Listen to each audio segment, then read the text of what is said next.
ஒரு 60 வயது மிக்க ஒரு பெரியவர் வந்து ரொம்ப அறிவுபூர்வமா இருப்பாரு. நாலேட்ஜாவும் இருப்பாரு. ஆனா, அதிலயும் கொஞ்சம் அவருக்கு தலக்கணமும் அதிகமா இருக்கும்.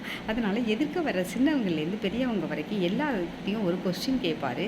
அவங்களுக்கு ஆன்சர் தெரியலன்னா, இவரே அவர் பதில சொல்லிட்டு, ரொம்ப பெருமிதமா எனக்கு மட்டும் தான் தெரியுது அப்படிங்கிற மாரி இருப்பாரு. ஒரு நாள் அவருடைய நண்பர் அவருக்கு பாடம் புகட்டணும் அப்படின்னு நெனப்பாரு. உடனே அவர் நண்பர் பக்கத்துல வந்து உட்காரு. அப்ப பெரியவர் வந்து நண்பர்ட்ட ஒரு கொஸ்டின் கேட்க போவாரு. அதுக்கு அந்த நண்பர் சொல்லுவாரு, "நம்ம எப்பொழுதுமே இப்படியே நீ கொஸ்டின் கேட்குற, நான் ஆன்சர் மத்தவங்க தெரியலங்கிறதாவே இருக்கு. இப்ப நானும் கேட்குறேன், நீனும் கேளு. நீ ஒரு கொஸ்டின் கேட்குற, எனக்கு தெரியலன்னா, நான் உனக்கு ரூ. 500 தர்றேன். நான் ஒரு கொஸ்டின் கேட்பேன், உனக்கு தெரியலன்னா, நீ எனக்கு ரூ. 50,000 தரணும்." அப்படின்னு சொல்லிடுவாரு. இது நண்பரும், இவரு வந்து எனக்கு தெரியாத கொஸ்டின் என்னத்த கேட்டுற போறாரு, நான் ஒத்துக்கிட்டு வரேன் 50,000 தரத்துக்கு.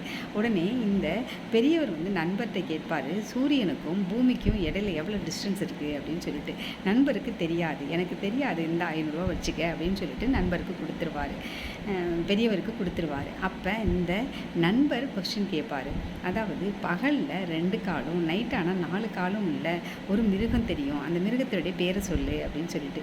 பெரியவருக்கு ஒன்றுமே புரியாது. இதுமாரி ஒரு மிருகத்து பேர் எனக்கு தெரியவே தெரியாதே அப்படின்னு சொல்லிடுவார். உடனே அப்போ எனக்கு 50,000 கொடுத்துரு அப்படின்னு சொல்லிட்டு அவர்கிட்ட இருந்து 50,000 வாங்கிடுவார். இவர் என்ன பண்ணுவார், நண்பர் அந்த 50,000 பணம் வீட்டையும் கொடுத்துருவாரு. அப்போ திரும்பியும் இந்த பெரியவருக்கு மண்டை குடைச்சலாகவே இருக்கும். என்ன ஆன்சர் தெரியலையே, நம்ம அவன்கிட்ட கேட்போம்னு சொல்லிட்டு, சரி இந்த அந்த மிருகத்து பேரை நீனே சொல்ல அப்படின்னு சொல்லுவார்.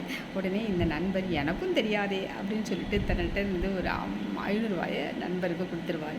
இப்போ யாருங்க புத்திசாலி, 50,000 இழந்தவரா இவரா? ஆக நண்பருக்கு எப்படி பாடம் புகட்டணும் அப்படின்னு நினச்சார்ல, அதுவும் சரிதானேங்க. அப்போ நாம தான் எல்லாமே தெரியுது அப்படிங்கிற தலைகணத்தோடு உள்ளவங்களுக்கு இது ஒரு உதாரணமாக இருக்கும் இந்த கதை. நன்றி, வணக்கம்.